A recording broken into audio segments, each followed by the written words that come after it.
नमस्कार, मैं हूं अमित और आप देख रहे हैं आंखें न्यूज 24। आइए नजर डालते हैं आज के महत्वपूर्ण खबरों पर।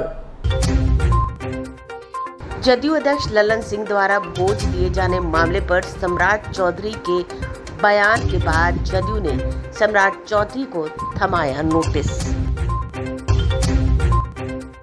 लीगल नोटिस भेजे जाने पर भड़के सम्राट चौधरी, कहा मैं इसका जवाब दूंगा। बिहार में कहां-कहां शराब बिक रहा है उसकी भी जानकारी दूंगा।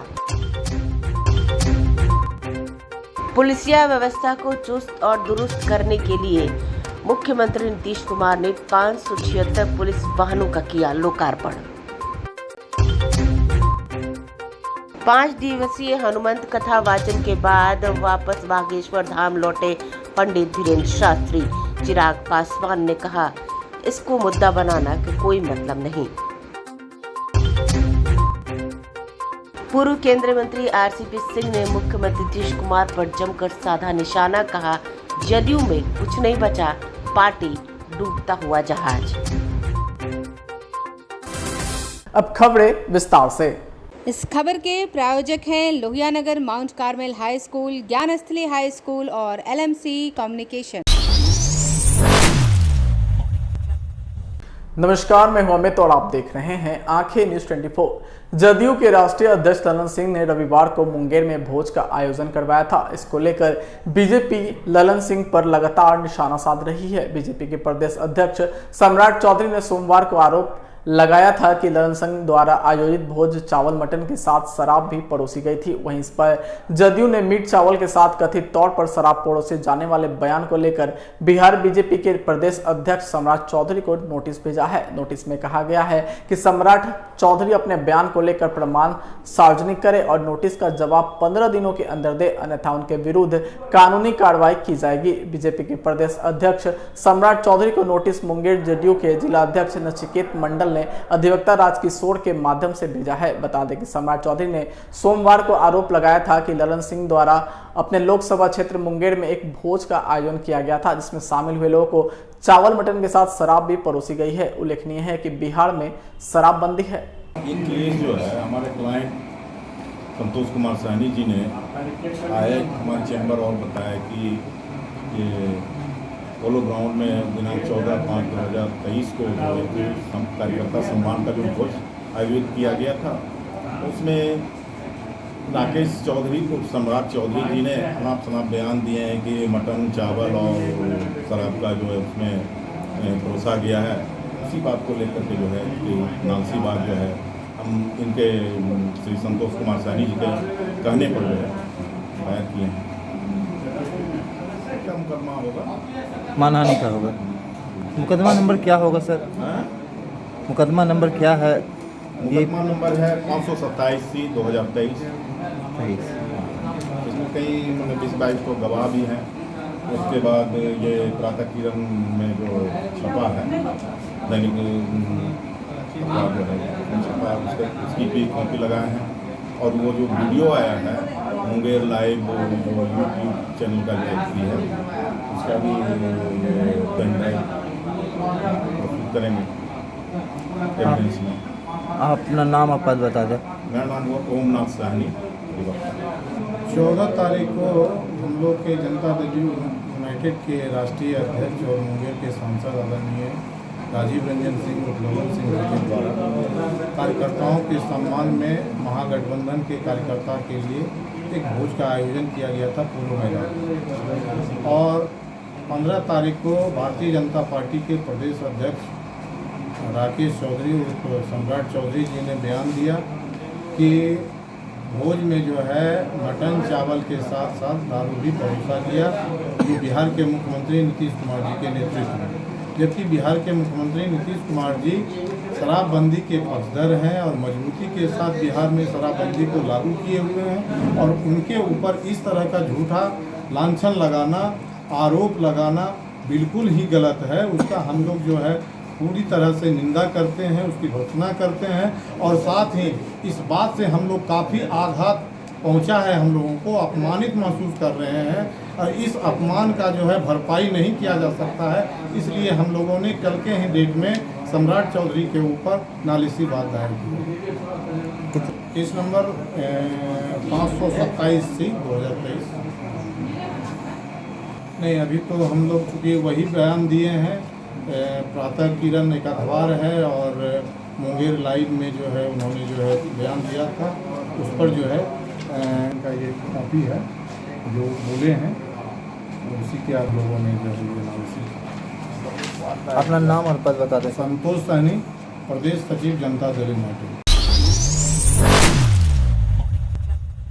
नमस्कार, मैं हूं अमित और आप देख रहे हैं आंखें न्यूज 24। बीजेपी प्रदेश अध्यक्ष सम्राट चौधरी ने मीडिया को संबोधित करते हुए कहा कि नीतीश कुमार के पास अब कोई विश्वसनीय आदमी नहीं बचा है। 2019 में बीजेपी को जो बिहार से लोकसभा में वोट मिला था, 2024 में 40 सीटों पर जीत दिलवाएगी। वहीं आगे उन्होंने सीएम पर हमला बोलते हुए कहा कि नीतीश कुमार के पेट के अंदर दांत है। डॉक्टर आरसीपी सिंह हमारे पास आ गए हैं, अब हम नीतीश कुमार का इलाज करेंगे। नीतीश कुमार के साथ आरसीपी सिंह थे, इसलिए 2 सीट लोकसभा में 2020 में आ गए, लेकिन अब आरसीपी सिंह हमारे साथ हैं। वहीं जदयू के द्वारा लीगल नोटिस दिए जाने पर उन्होंने कहा कि लीगल नोटिस जदयू की तरफ से दी गई है, मैं उसका जवाब दूंगा। भारतीय जनता पार्टी के नेता पूर्व उप मुख्यमंत्री आदरणीय सुशील कुमार मोदी जी, आदरणीय तारकिशोर जी, आदरणीय रेणु देवी जी, आदरणीय जनक चमार जी, आदरणीय रामप्रीत पासवान जी और आज जनता दल यूनाइटेड से ज्वाइन करने वाले तमाम साथियों, ठीक ही कहा आरसीपी बाबू ने, आदरणीय सुशील जी ने, विजय सिन्हा जी ने। एक तो बड़ा स्पष्ट है कि कल तक नीतीश कुमार जी जिस नाम पर अपनी राजनीति कर रहे थे, वो 1994 में लवकुश के नाम पर समता पार्टी का गठन हुआ। आज हम आपको भरोसे के साथ ये कह सकते हैं कि पूर्ण रूप से लवकुश अब जनता दल यूनाइटेड से निकलकर भारतीय जनता पार्टी की तरफ आ गया है। और नीतीश कुमार जी, अब तो सिर्फ आपके पास कोई आपका वफादार आदमी नहीं रह गया। अब भारतीय जनता पार्टी, जहां हम 43 साल में 21वें अध्यक्ष के तौर पर काम कर रहे हैं, वो तो एक पॉकेट की पार्टी है। और रामचंद्र बाबू यहाँ बैठे हैं, ये तो ज़्यादा जानते हैं नीतीश कुमार जी को, लेकिन मैं लंबे समय से नीतीश कुमार जी की राजनीति को देखते रहा हूँ। और नीतीश कुमार जी को मुख्यमंत्री बनाने के लिए हम लोग सभी लोग, भाजपा के लोग हो या मैं स्वयं जेल भी गया, लेकिन नीतीश बाबू आप बदल चुके हैं। अब आपकी स्थिति भी नहीं है कि आप बिहार संभाल सकते हैं। इसलिए अब बिहार में 2024 में नरेंद्र मोदी जी के नेतृत्व में पूरा एनडीए जितना वोट था, जो 56 से 60% तक जो वोट हमको 2019 के चुनाव में मिला था, वो पूर्ण रूप से 2024 में नरेंद्र मोदी के नेतृत्व में फिर से हमको मिलेगा और 40 की 40 सीट हम फिर जीतकर आदरणीय नरेंद्र मोदी जी को देने का काम करेंगे। और आज ये लोग बड़ा चर्चा करते हैं, इनके राष्ट्रीय अध्यक्ष जी ने ही कहा था गांधी मैदान की सभा में कि नीतीश कुमार जी का जो अतड़ी के अंदर एक दांत है, अब तो डॉक्टर भी हम लोगों के पास आ गए हैं, आरसीपी बाबू, अब हम लोग इसका इलाज करेंगे। और जो जनता दल यूनाइटेड के राष्ट्रीय अध्यक्ष का सपना है, उस सपने को भी पूरा भारतीय जनता पार्टी की रहेगी। और नीतीश कुमार जी को 2024 में भी जिस तरह उनको बीच बीच में कीड़ा काटता है प्रधानमंत्री बनने का, 2013 में एक बार बिहार पुलिस की सेवाओं को उन्नत बनाने के लिए बुधवार को बड़े स्तर पर वाहनों को शामिल किया गया। मुख्यमंत्री नीतीश कुमार ने बुधवार को राज्य की पुलिसिंग व्यवस्था को सुदृढ़ करने के उद्देश्य से राज्य के पुलिस थानों एवं इकाइयों के लिए 576 पुलिस वाहनों को झंडी दिखाकर रवाना किया। 576 पुलिस वाहनों में सभी पुलिस जिलों के थानों के लिए 528, बिहार विशेष सशस्त्र पुलिस की विभिन्न वाहिनी बटालियन के लिए 34 और बिहार पुलिस मुख्यालय के विभिन्न इकाइयों के लिए 14 पुलिस वाहनों को रवाना किया गया। बिहार सरकार के अनुसार इन पुलिस वाहनों की उपलब्धता से राज्य में पुलिसिंग की कार्य क्षमता एवं दक्षता और बढ़ेगी, साथ ही विधि व्यवस्था के संधारण में सहूलियत होगी। इस अवसर पर वित्त, वाणिज्यकर एवं संसदीय कार्य मंत्री विजय कुमार चौधरी, जल संसाधन मंत्री संजय कुमार झा, मुख्यमंत्री के प्रधान सचिव दीपक कुमार, मुख्य सचिव अमीर सुबहानी, पुलिस महानिदेशक RS भट्टी, गृह विभाग के अपर मुख्य सचिव चैतन्य प्रसाद, वित्त विभाग के अपर मुख्य सचिव सह मुख्यमंत्री के प्रधान सचिव डॉक्टर S सिद्धार्थ, मुख्यमंत्री के सचिव श्री अनुपम कुमार, मुख्यमंत्री के विशेष कार्य पदाधिकारी गोपाल सिंह, पुलिस विभाग के अन्य वरीय अधिकारीगण, पटना के जिलाधिकारी डॉक्टर चंद्रशेखर सिंह, पटना के वरीय पुलिस अधीक्षक राजीव मिश्रा सहित अन्य वरीय पदाधिकारी उपस्थित थे।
समाचारों में वक्त हो चुका है एक छोटे से अंतराल का। I am Shalini Singh, principal of Lohiyanagar Mount Carmel School. Here in our school, we give best education and good environment to our students, where they can learn well. We provide here well-equipped lab, well-equipped, well-stocked library. We have here well-trained teacher also. We have a sports playground for cricket, volleyball, football, and also provision for indoor activities. So we have here security system, information and communication technology. So we have all facilities here in our school where students feel comfortable and secure.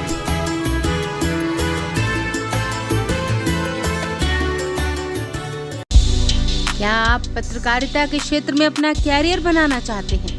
तो आज ही royal Ashoka institute of mass communication and journalism में अपनी जगह सुनिश्चित करें। आर्यभट्ट ज्ञान विश्वविद्यालय पटना से मान्यता प्राप्त 100% प्लेसमेंट के साथ royal Ashoka institute of mass communication and journalism नामांकन जारी है। हमारा पता है DS/16 गायत्री मंदिर के समीप कंकड़ बाग, पटना 8,20,000। आप हमें संपर्क भी कर सकते हैं। हमारा मोबाइल नंबर है 9955456126। ब्रेक के बाद आपका फिर से स्वागत है। नमस्कार, मैं हूं अमित और आप देख रहे हैं आंखें न्यूज 24।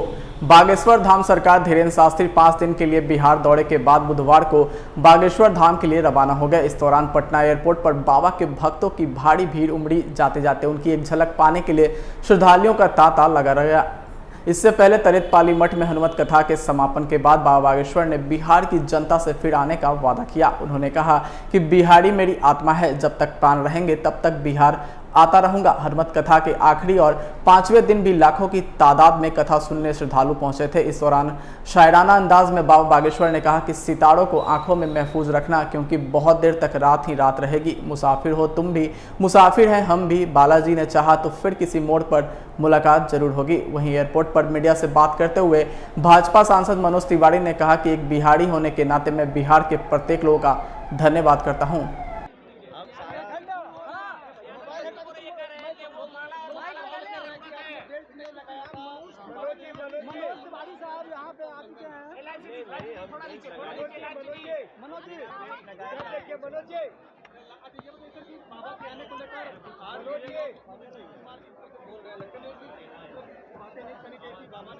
देखिए, मैंने शुरू में भी कहा था हमारी बिहार की संस्कृति अतिथियों का स्वागत करने की है। मैंने शुरू में भी कहा था कि बिहार की संस्कृति सभी धर्मों का आदर करने का है और मुझे बहुत खुशी है कि बिहार ने बाबा का बहुत स्वागत किया।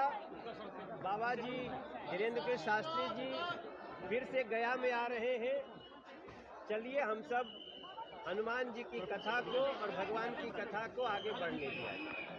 मनोज जी, इतना लोगों में श्रद्धा है कि अब कई जगहों पर आने की बात हो रही है। पे काली पोतना, अपने मुंह पे काली पोतना है, जिन्होंने भी पोता है वो अपने मुंह पे पोतना। मनोज जी, जो लोग विरोध कर रहे हैं बाबा यहाँ आए हैं, लाखों लोग उनको सुन रहे हैं, तो विरोध क्यों? विरोध कहीं है ही नहीं। विरोध कुछ लोगों की जुबान पे था। अब सीधे जो स्वागत किया है बिहार ने उसका स्वागत करें। अगली बार भी बाबा आ रहे हैं, क्या तैयारी बाबा फिर कब आएंगे? क्या बिहार देखो, बिहार क्या फिर आएंगे बाबा? अब बिहार का दरवाजा बाबा के लिए खुल चुका है। तो खुल चुका है ना, तो पूरी मुझे लगता है, मैं 11 साल से जुड़ा हूँ इनसे, हम लोग गुरु भाई हैं, लेकिन मैंने पूरे देश और दुनिया में इतने लोगों का एक साथ कथा सुनना, ये जो मुझे लगता है Guinness book of world record में आ जाएगा। और बिहार में दरवाजा खुला है, अब उनका स्वागत करें। गीत भी गाया वहाँ और काफी लोगों ने उसकी सराहना की, बाबा कहाँ जाएंगे? पीएम हुई है, ललमा जो गाना गाया। लेकिन उसमें महत्वपूर्ण बात है कि हीरा पुखराज हुई हैं। देखो, सीएम और पीएम पे मत रुको, हीरा पुखराज पे जाना है। हमें चरित्र ऐसा बनाना है और उसको हीरा पुखराज जैसा हो। और जो धीरेन्द्र गुरु जी ने जो सबसे बड़ी बात कही है ना कि आइए हम सब मिलके बिहार का मान बढ़ाते हैं, बिहार का गौरव बढ़ाते हैं। नीतीश कुमार भी जमकर विरोध कर रहे हैं, कह रहे हैं कि ऐसे बाबा से कुछ नहीं होगा, उनके कहने से हिंदू राष्ट्र थोड़ी हो जाएगा बिहार। देखिए, बाबा ने खुद ही कह दिया है, जो स्वागत कर रहा है उसका भी भगवान कल्याण करे और जो विरोध कर रहा है उनका भी कल्याण करे। लेकिन इसमें पूरा स्वागत है, जो बिहार की जनता ने स्वागत किया है। मैं एक बिहारी होने के नाते मैं बिहार के प्रत्येक लोगों का बहुत बहुत धन्यवाद करता हूं। अरे से कहाँ जाए? बीजेपी के लोग आप भी जा रहे हैं, कहाँ जाएंगे?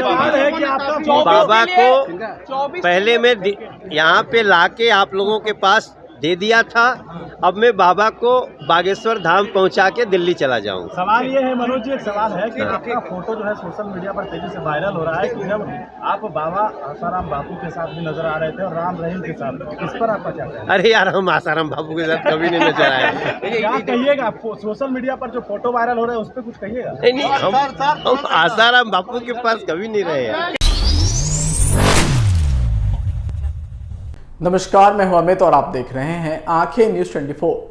पूर्व केंद्रीय मंत्री आरसीपी सिंह ने बीजेपी प्रदेश कार्यालय में मिलन समारोह के बाद उन्होंने कहा कि प्रधानमंत्री नरेंद्र मोदी अटल बिहारी वाजपेयी के रास्ते पर चल रहे हैं, पूरी दुनिया में भारत का नाम और पहचान बना रहे हैं। प्रधानमंत्री ने भारत को दुनिया में 5वीं अर्थव्यवस्था की सूची में शामिल कर दिया है। वहीं मुख्यमंत्री नीतीश कुमार पर तंज कसते हुए उन्होंने कहा कि नीतीश कुमार कहते हैं नरेंद्र मोदी काम नहीं करते हैं, तो देश का नाम दुनिया में कैसे फैल रहा है। भारत में पहले जो बीमारियां होती थी उससे बचने के लिए दूसरे देशों पर भारत निर्भर रहता था। कोरोना काल में 120 करोड़ लोगों को टीका निःशुल्क दिया गया, यह काम क्यों नहीं दिखाई देता है नीतीश कुमार को। गरीब लोगों को निःशुल्क अनाज केंद्र सरकार ने दिया। कोरोना काल में एक भी व्यक्ति भूखे नहीं मरा। नीतीश कुमार को कोई स्वीकार नहीं करेगा। पहले भी कोई नहीं पूछता था, आगे भी कोई नहीं पूछेगा। नीतीश कुमार को बिहार में पता चल जाएगा। मैंने पार्टी छोड़ा था तो कहा था नीतीश कुमार की पार्टी जदयू डूबता हुआ जहाज है। जदयू में जो लोग रहेंगे वह कबाड़ी के भाव हो जाएंगे, कोई नहीं पूछने वाला। आइए आपको सुनाते हैं और क्या कुछ कह रहे हैं आरसीपी सिंह। एक बात समझिए, सबसे फैसला कहाँ होता है? दिमाग में, मन में। और बिहार की जनता ने यह तय कर लिया है कि बिहार में अब भारतीय जनता पार्टी की ही सरकार बनानी है। अब जब चुनाव हो और अब देखिए केंद्र में अपनी सरकार रहेगी, राज्य में अपनी सरकार रहेगी और तब बिहार हमारा तेजी से बढ़ेगा। नीतीश बाबू बात करते हैं भाई इस देश में प्रति व्यक्ति आय बताइए नीतीश बाबू कितना है? 1,54,000 से ज्यादा है एवरेज देश में। अब बिहार में कितना है? बिहार में कितना है? 60,000 भी नहीं है साहब। और आप कहते हैं बिहार में बड़ा काम किया है। कौन सा काम किया है? तो अब ये बकवास नहीं चलने वाला है। बिहार की जनता जागृत हो गई है और जितने भारतीय जनता पार्टी के कार्यकर्ता है अब वो समझ गए हैं कि उन्हीं की सरकार बननी है। तो मित्रों सब लोगों को पूरी ताकत से इस पार्टी को बूथ पर मजबूत करना है। संगठन का मतलब है बूथ मजबूत करना और जब बूथ मजबूत हो जाएगा तो हम लोग चुनाव जीत गए। और मुझे ये देख के बड़ी प्रसन्नता होती थी। मैं जब उस पार्टी में था तो मैं कोऑर्डिनेशन का जब काम करता था तो भारतीय जनता पार्टी में तो सिर्फ बूथ ही नहीं बल्कि वहां पर भी आपने जो वोटर लिस्ट है उसको पन्ना प्रमुख और लोग पता रखा। तो वहां पर जब हम अपनी पूरी ताकत लगा देंगे तो निश्चित रूप से हम लोग सफल होंगे। तो साथियों आज आप सब लोगों ने जिन्होंने सदस्यता ग्रहण की उनको मैं बहुत बहुत धन्यवाद देता हूं और उनसे मैं यही अनुरोध करता हूं कि जिस तरह से आज तक आपने अपनी राजनीतिक जीवन को निभाया है उससे भी बेहतर ढंग से निभाइए और आगे चल करके हम सब लोग मिलकर करके बिहार को विकसित प्रदेश बनाएंगे और भारतवर्ष जो हमारा एक महान राष्ट्र है इसको प्रधानमंत्री जी के नेतृत्व में विश्व का तृतीय सबसे बड़ी अर्थव्यवस्था बनाने का प्रयास करेंगे। बहुत बहुत धन्यवाद। पहले साथियों जहां हम लोग इकट्ठा हैं मैं बगल में देख रहा हूं इसका नाम स्वर्गीय अटल बिहारी वाजपेयी जी के नाम। तो सबसे पहले तो उनके प्रति श्रद्धा अर्पित करते हैं और स्वर्गीय अटल जी का जो व्यक्तित्व था और जिस प्रकार का नेतृत्व उन्होंने इस देश को दिया था आपको याद होगा 1998 में जिस प्रकार से अपने देश की ताकत परमाणु क्षेत्र में बढ़ाया था दुनिया आज भी याद करती है। आज हम लोग इस देश में आदरणीय नरेंद्र मोदी जी के नेतृत्व में अपनी पहचान पूरी दुनिया में बना रहे हैं। आप सब जानते हैं क्या भारतवर्ष एक ऐसा राष्ट्र है जो आबादी में तो नंबर 1 हो ही गया है, लोकतंत्र भी नंबर 1 का है और आदरणीय प्रधानमंत्री जी ने जो काम किया आर्थिक क्षेत्र में आज दुनिया की 5वीं सबसे बड़ी अर्थव्यवस्था होगी। जहां नीतीश बाबू कहते हैं कुछ काम ही नहीं हो रहा तो नीतीश बाबू जरा बताइए जब कुछ काम ही नहीं हो रहा है तो ये भारतवर्ष दुनिया में कैसे 5वीं सबसे बड़ी अर्थव्यवस्था बनी? इस साधारण उपलब्धि है। आप देखिए पूरी दुनिया में किस प्रकार से कोरोना ने अपना कोहराम मचाया था। आप याद करिए पहले भी इस प्रकार की बीमारियां होती थी, चेचक, हैजा, कई 100 वर्ष लगते थे टीका आविष्कार करते। हम लोग बाहर निर्भर रहते थे बाहरी देशों पर। आज आदरणीय प्रधानमंत्री जी के नेतृत्व में क्या हुआ? 220 करोड़ से ज्यादा डोज लग चुका है। तो नीतीश बाबू ये क्या है? ये काम नहीं है क्या? आप कहते हैं कुछ काम ही नहीं हो रहा, काम दिखेगा तब तो आपको। बिहार में जाकर पता कर लीजिए, बिहार 82 लाख किसान है जिनके खाते में प्रधानमंत्री किसान सम्मान निधि योजना से प्रत्येक 4 महीने में 2-2 हजार रुपए जा रहे हैं। जा रहा है नहीं जा रहा है? जाकर पता कर लीजिए। मैं तो गांव में रहता हूं। जितने गरीब लोग हैं प्रधानमंत्री गरीब किसान अन्न योजना के तहत 5-5 किलो अनाज मुफ्त में मिल रहा है। आइए एक बार फिर डालते हैं आज की सुर्खियों पर।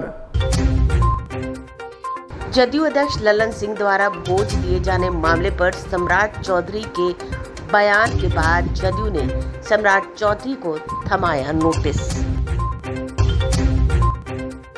लीगल नोटिस भेजे जाने पर भड़के सम्राट चौधरी, कहा मैं इसका जवाब दूंगा।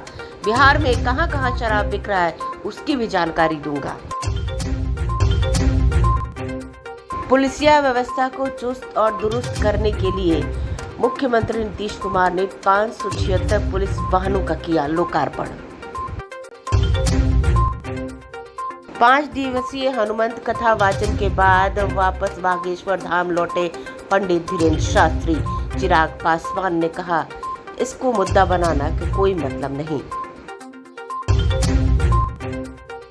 पूर्व केंद्रीय मंत्री आरसीपी सिंह ने मुख्यमंत्री नीतीश कुमार पर जमकर साधा निशाना, कहा जदयू में कुछ नहीं बचा, पार्टी डूबता हुआ जहाज। आज के लिए बस इतना ही। ताजा तरीन खबरों के लिए देखते रहें आंखें न्यूज़ 24, नजर हर खबर पर। अगर आपने अभी तक हमारे चैनल को लाइक, सब्सक्राइब, शेयर नहीं किया है तो जल्द से जल्द हमारे चैनल को लाइक करें, सब्सक्राइब करें और बेल आइकन को दबाना ना भूलें। नमस्कार। इस खबर के प्रायोजक हैं Lohia Nagar Mount Carmel high school, Gyansthali high school और LMC कम्युनिकेशन।